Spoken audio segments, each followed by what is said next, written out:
Arestado ang isa ka lalaki nga ginakabig high value individual o kon HBI matapos madakpan sa ginpatigayon nga drug bypass operation sa Barangay Balantian, Balasan, Iloilo pasado las 5:10 ang hapon Lunes, Agosto 3. Ang superpower sa Mighty C, lakas tensya, matalinaw, Mighty C.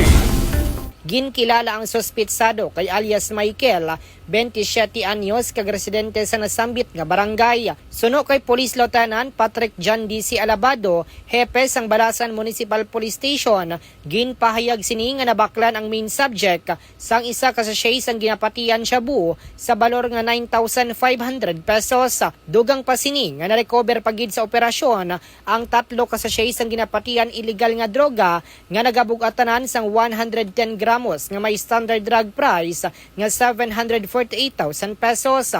Nagdangat naman sa 2 ka semana ang monitoring sang kapulisan sa sospitsado sa diin ang source ni ang gikan sa istansya Iloilo. Sa karon, ang sospitsado ang yara na sa kustodiya sang Balasan Municipal Police Station kag magapangatubang sa kaso nga paglapas sa Republic Act 9165 o kon Comprehensive Dangerous Drugs Act of 2002. Ini si K5 Reggie Plazuela de Mayo para sa kampiyon nga balita, serbisyo publiko kag kalingawan sa Quinto Distrito, K5 News FM. Ang D3 Bio, himo sang extra virgin coconut oil nga gin-updan sang vitamin D3. Sa D3 Bio, dasig ka mag-ayo.